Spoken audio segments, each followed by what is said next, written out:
reckless. Young boy, come up off that necklace. To the trends. See a lead be the band.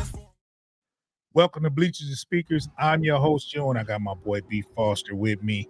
And before we get into this post-game show, I want to remind everyone to subscribe to Bleachers and Speakers on YouTube and make sure you're following us on all the aggregators. That's anywhere you can listen to a podcast. You can find me and B. Foster.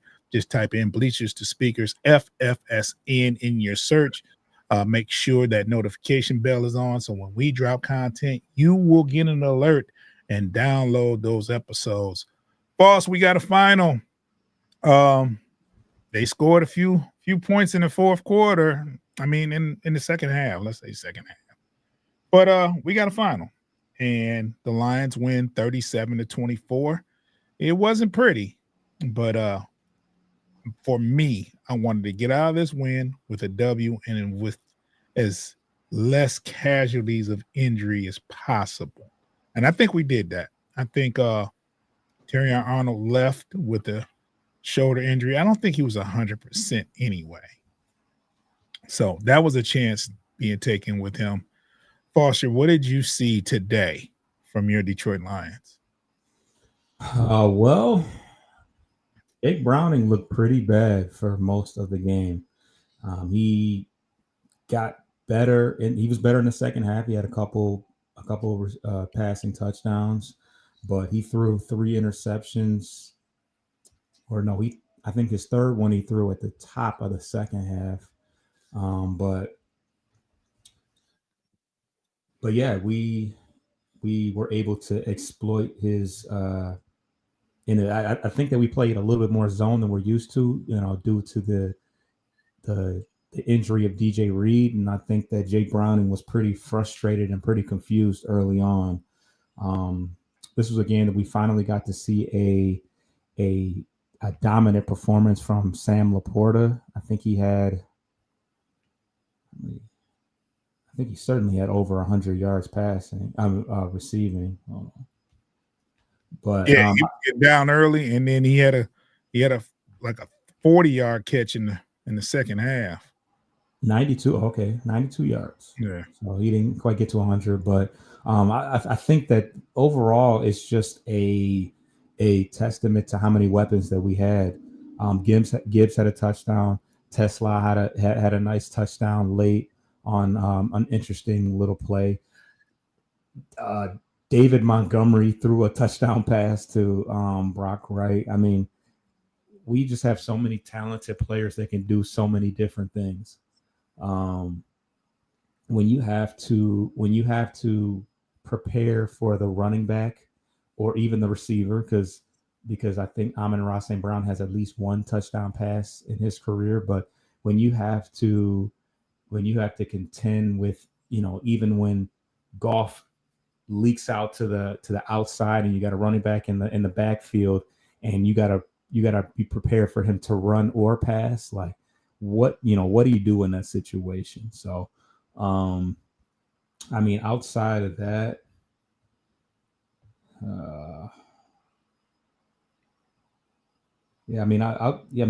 outside of that, obviously we had a lot of different secondary members get more playing time. Brock Yassin, he went down with a couple of different injuries, but he looked pretty good today. We got to see Avonte Maddox play quite a bit. Arnold continues to have. We had a couple of different penalties that negated some plays. I think Hutch had a safety that was called back due to a pass interference or a hold. It was a hold, defensive holding. A hold, and then he had a sack of his own negated because he was lined up offside. So despite the fact that we won by several touchdowns, there's still some things to clean up. We did get a first drive stop, which was our first for the entire season. So that was encouraging and kind of, gave you a vote of confidence that, okay, all right, we can get going in the right direction. And then we went right down and scored we got the ball first and scored, but we were able to follow that up with a stop as well. So that was encouraging. But yeah, just hoping that we can get health, that we can continue to get more healthy. Obviously, Ali McNeil, that window was open, so we should see him too, and hopefully Terrion Arnold's not too banged up. Yeah, we got the win. The Lions won today, and it wasn't close. They made it a little interesting at the end when they closed the gap from 28 to 17. But the Lions came right back down and scored, and it was just too much, too little, too late for the Bengals. I knew it was gonna, the Lions.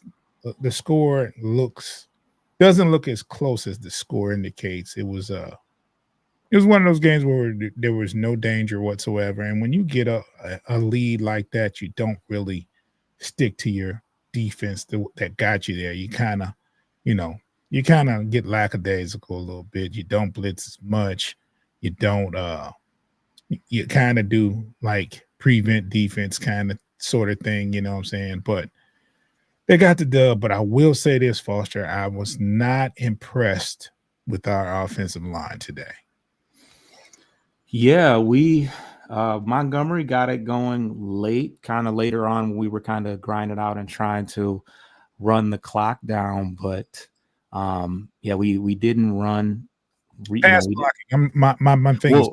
Yeah, and then we gave up a couple sacks as well to Trey Hendrickson. One resulted in a strip sack, if I'm not mistaken. So, yeah, that wasn't great. It was like 4 sacks today. Was it 4? Okay, it was 4.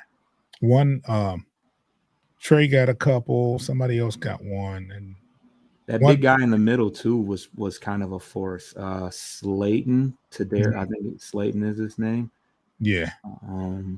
Yeah, he was kind of a force. But yeah, 2 sacks from Hendrickson, 1 from Osai, and 1 from Miles Murphy. So yeah, we hadn't given up a sack in 3 games? Ravens, Bears, and Browns. We went 3 games without a sack. So we were due to have a let up, and Trey Hendrickson is obviously a great edge rusher, but gotta be better for sure.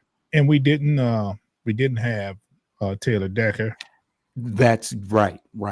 And Manu caught hell over there on the end. Yeah. He kind of caught hell over there. Yeah, because Trey was lined up on that other side, and early on you could see us leaning heavily on the Sewell side of things. But yeah, that was a tough that was a tough call for a tough assignment for Manu to have to face. So yeah, it was tough sledding, man. Hopefully Decker will be okay, and because we go to Kansas City. And Foster, the biggest thing was going into Kansas City 4-1 as opposed to 3-2, because it changes a lot. Changes a lot if you go into Kansas City and you're 3-2 and you lose, and then now you're back to 500 ball. You know what I'm saying? So, good win today. We did what we were supposed to do.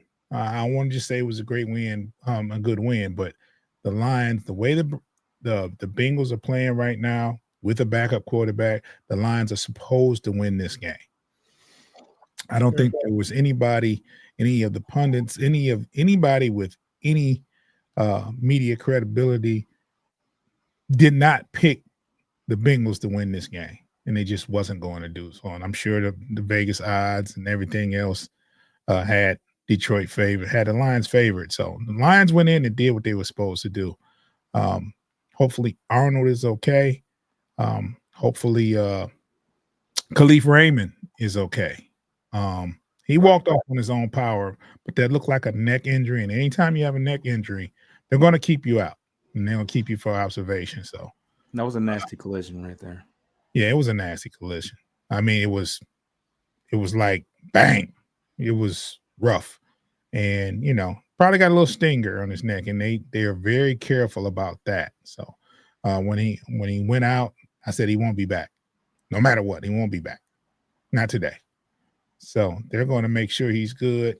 Hopefully he'll be good by Kansas City game. Did you see? I was very impressed with the way Shep called the defense early for us. Yeah, he called a good game. He put people in position to make plays, and I got a lot of praise for the defensive coordinator. Now, second half, kind of let up on the gas, but that play at the end, the safety at the end, we should have had two safeties today. Right. Which how often does that happen? But yeah. Yeah. To call a blitz with Barnes in that situation, and for him to get home, great call by Shep. Shep called a good game, and that touchdown by Chase, the 65-yard one, I don't blame Shep for that. That's a Meek. That's a Meek being greedy and biting on an out on a 3rd and 14. You're 3rd and 14, man. Step back up. If he's going to catch it there, you make the tackle, 4th down. But no, you bit, and he ran right past you. Yeah, and then that's kind of what we talked about as far as being on an island. He definitely didn't have any safety help. That's for sure. No safeties back there. And you got to know that unless there was some type of blown coverage as far as that's concerned, and he thought that he had, he thought that he had something there. But when it's all said and done, that's on you to, you got the interception early in the game. You might have been feeling yourself a little bit. And then, you thought that you could maybe come up on another one on a play that, like you said, an out is going to be short. Short of the sticks. They're going to be short of the sticks, and they can have that. They can have that. And now there was another penalty where, not a penalty, but I mean, I know Chase wasn't a penalty, but there was a penalty by Arnold. I think it was like it would have been a 6-yard catch for sure. And he pass interfered. Like he just, if he's going to catch the ball, and it wasn't even near a 1st down. I think when it comes to, and this is just not Arnold, there's any cornerback that's handsy, that gets a lot of penalty, it's a lack of confidence. It's definitely it's a lack of confidence, and I think most of them need to just trust the scheme and trust their technique. If he catches the ball in front of you, then you just make the tackle. The thing is, you ever heard of the phrase, Foster, at the mind of a cornerback? You just line back up, forget that play ever happened. Yeah. You can't stop everything. And you don't need to interfere when they throwing short of the sticks, because that's an automatic 1st down. And it's just, some stuff. It's a lot of stuff for the film. It's a lot of stuff to watch as a player today for the Lions to shore up. That offensive line has to play better versus Kansas City. And we have to sustain drives a little more versus Kansas City. Their defense is so much improved over the past couple of years. And we better have some kind of a scheme for them speedy receivers out there, because Kansas City got some speed out there. And so it's going to be one of those ones, man, and it's away. It's away. We have two back. Of course it is. I mean, what do we play good teams at home? I think we play. No, I think the LA game is in LA too. Yeah, so Washington at Washington. Do we play Philly this year, don't we? Yeah, we play at Washington, at Philly, at Kansas City. We already played at Baltimore, and then our divisional games at Green Bay. That's another tough one. Yeah, it's a tough road, but we handle it in stride. Foster, see that comment right there? That's my first cousin, man, and he Whitfield. Okay, yeah, man, that's my cuz Trouble, man. Shout out to my cuz Trouble. I got a lot of family support, man. It just I appreciate it. Yeah, it's just next week it's going to be a totally different challenge. Next week, I think we're undermanned without DJ Reed, but Also, you give another week for Trey Flowers to practice. They didn't use him this week, and it'd been kind of unfair to put him in there, but he'll have a week of practice, and that's another body you can put in there. Rocky Sin made a couple plays, man. He did, yeah. He had a nice pass breakup on he had some good cushion out there, which I think he definitely needed on that, needs when you're going up against a T. Higgins. But yeah, he made a nice play on the ball. He had a good open field tackle on Chase, would cause a fumble.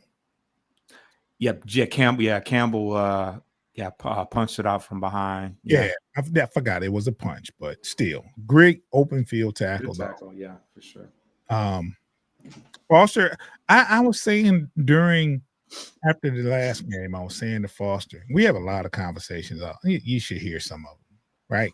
So me and Foster had a conversation. I kept saying, man, they need to go and pick up a corner, right? And Foster's like, yeah, for depth. And, I'm like, yeah, probably. But he was like, we should be fine, though. We should be fine what we have. And so far, it's holding true. Well, I mean, we held up pretty good. You got to remember, Higgins, Gesicki, and the tight end Gesicki and Jamar Chase. That's a fleet of receivers right there. And the other guy, number 80, is no slouch. I can't even pronounce his name. Tim knows his name. Number 80. Who is number 80, Tim? But that's the only thing they're missing is their quarterback. If that's Joe Burrow, it's a shootout. They tried to make it a shootout late, but yeah. Yeah, if that's Joe Burrow, we not having this conversation right here. Andre Isobis. Yeah. Isovas. Hey. Iosivas. They had a quarterback with that fleet. I mean, it's different. It's different. Yoshi. Oh, you call him Yoshi? Perfect. and Chase Brown's a good running back, and number 34 is a good they have a good 1-2 punch at running back. So yeah, I mean, like I said, if Joe Burrow's there, we don't have this conversation. It's a totally different conversation. Before we continue, Foster, let's take a quick break. And if you're watching, don't go anywhere. We'll be back in 10 seconds. And if you're listening, you're going to hear some wonderful ads.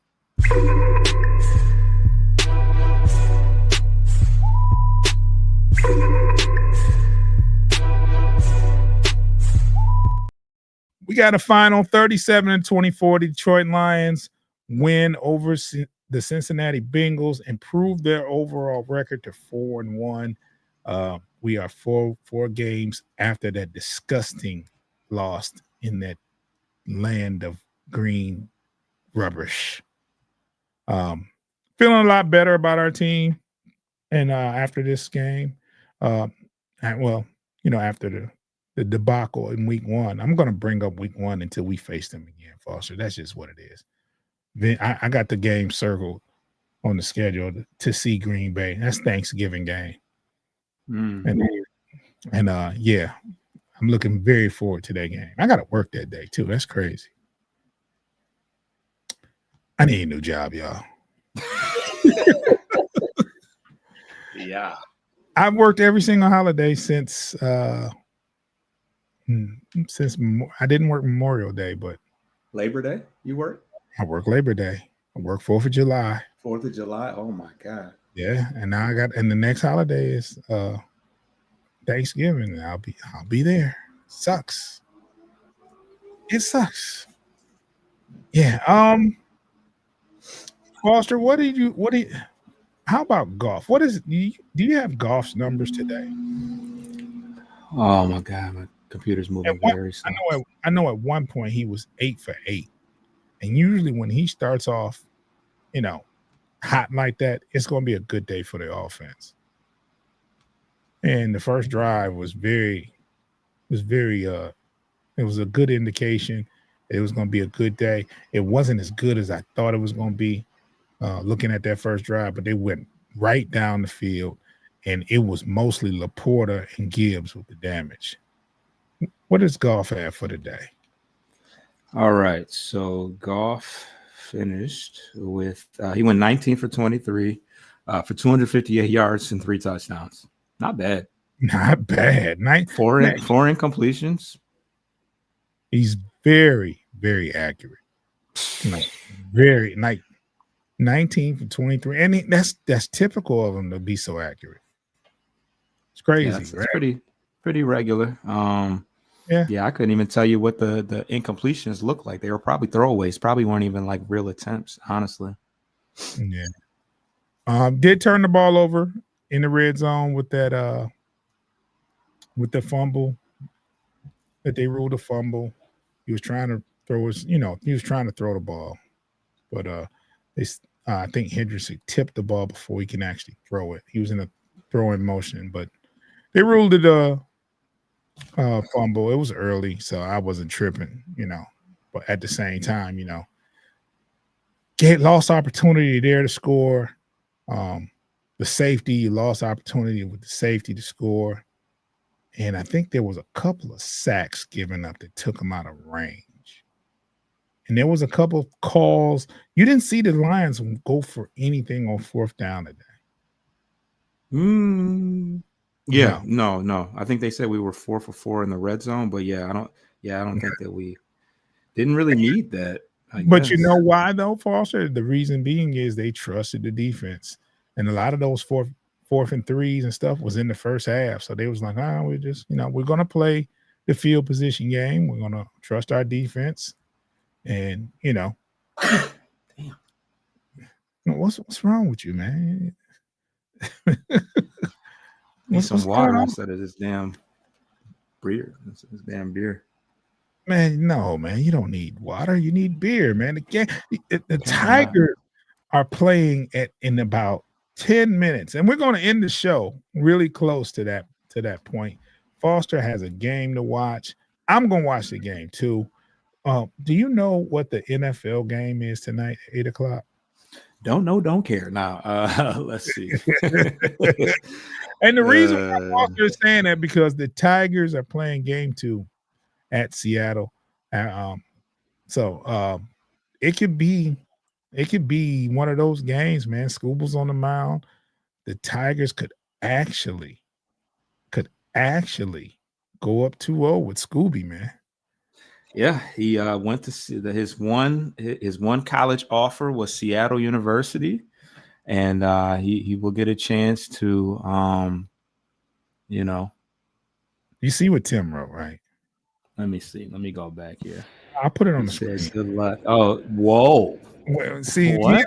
And Tim see how he threw us off with that? He hit us with the Mizzy on now. Yeah, Tim used to be my boy, man. I don't know no more, man. That's crazy. He's not even from Seattle. He's a Reds fan, I think. Oh my gosh. Oh, he live in Seattle. What? Is that what he said? Yeah. Yeah, he said I live in Seattle. Ain't that about it? That's crazy. And you're a Reds fan? No, come on, Tim, man. You know what's funny? I think Ken Griffey Jr. grew up a Reds fan because his dad played for Cincinnati. No, Tim is a Cardinals fan. And he's a Cardinal fan. Yeah, my bad. I always get Cardinals and Reds mixed up. Yeah. And you still said go Mariners? Wow, Tim, I'm disappointed. I am disappointed. Nah, born in Lima, Ohio. Yeah. Yeah, I guess. Anyway, I still don't know that's what makes him a Cincinnati Bengals fan. He was born in Ohio, so that makes sense.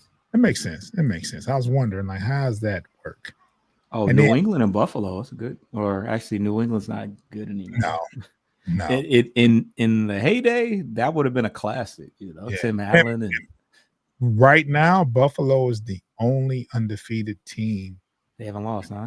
They haven't lost. Philly lost to Denver in Philly today. It's crazy because they were up when I headed out of the house, so I didn't even know they lost. That was crazy. Yeah, they scored a bunch in the fourth quarter. Ozzie. Okay. Only- Cool. Tim Lyon says, I only root for the Bengals. First baseball I seen was the Cards versus the Reds, and Ozzie did a flip on the field. Been a fan. You have to be a fan of the Wizard if you paid attention. He's probably, in my opinion, the best shortstop to ever play it. Yeah, Ozzie is one of them ones, man. Yeah, for sure. I don't want to say best ever. I had to think about that, but yeah, he was Defensively, maybe. I don't know. He couldn't hit for shit, I don't think. Defensively, no doubt. He was the Wizard. Yeah, that's the Anyway, got the Tigers tonight versus Seattle in Seattle for game 2. Got preseason basketball tomorrow night, 8:00. I don't care. I don't even know who the Pistons play. I'm just happy basketball is back. And you can watch us. We have a Central Division Showdown show tomorrow night that we'll be going live from. Was it at 7 or 7:30? What time did they say, Foss? They said 7:30, right? I don't know. I'll know by the time it's time, but it's not 8 anymore. They moved it to 7:30. Oh, how nice. You know they finicky, man. You know, Rick, Tate, you know how they are. They're not consistent, man. I got to get back in basketball mode, man. I've been baseballed and football out. You there? I'm there. Okay. I'm there, man. I'm ready to talk basketball. I'm ready to talk Pistons basketball. I've been watching the little practice highlights. I'm excited. I'm excited mostly for not mostly for the role players, but I think we're gonna have a really strong bench.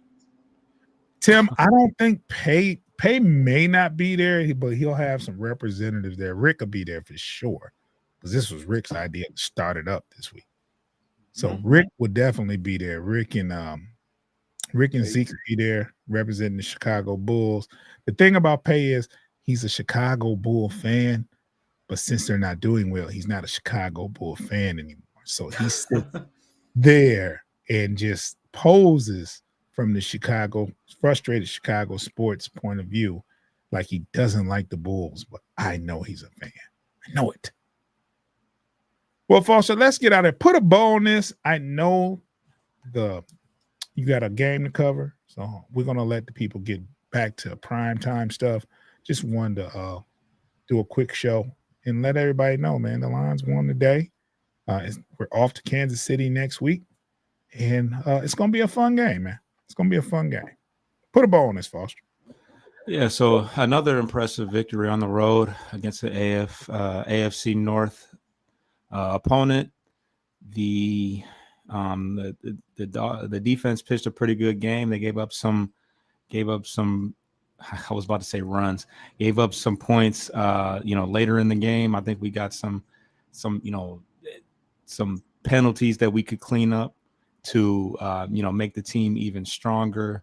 And then we also need to clean up some protection things. We gave up 4 sacks today, which has been pretty uncharacteristic for our team as of late.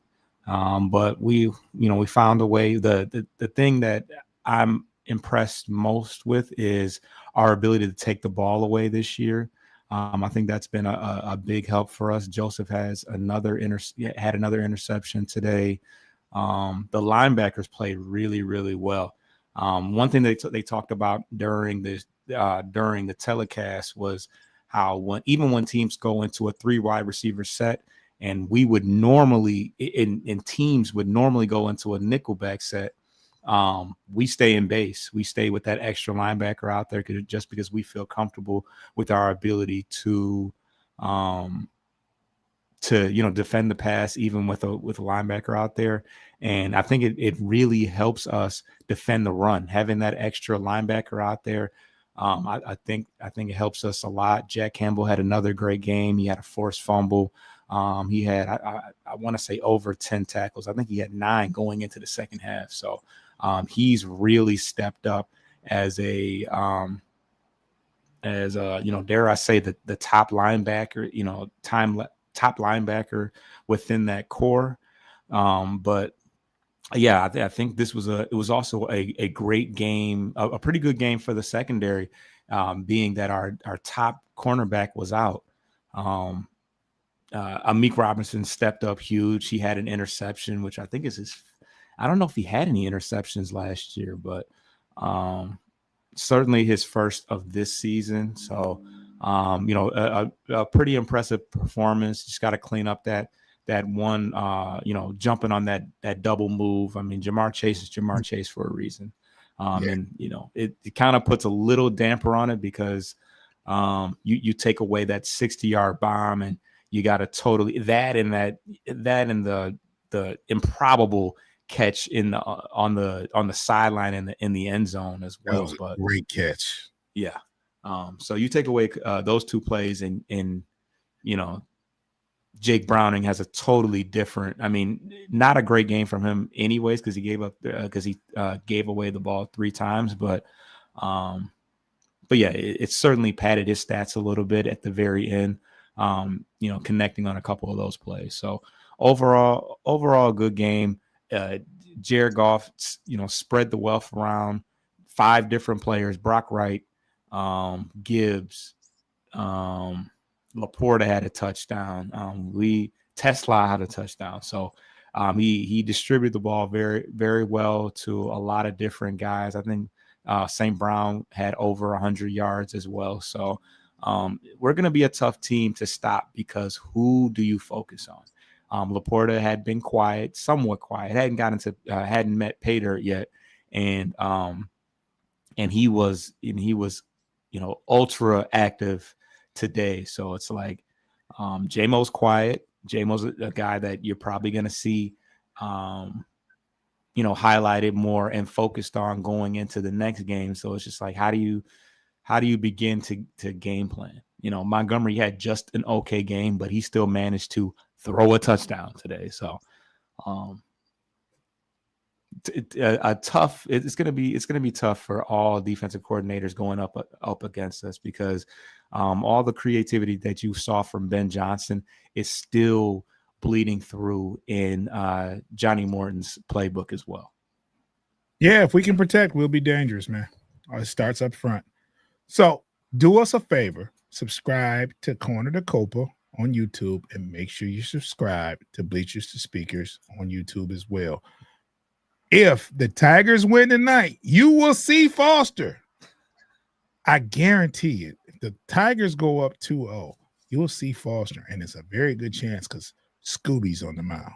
So make sure you subscribe to those channels. Subscribe to Corner to Copa and Bleachers to Speakers on YouTube. Get your lick back.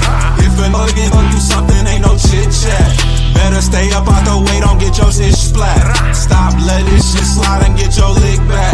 And get your lick back. Get your lick back. If a nugget gon' do something, ain't no chit chat.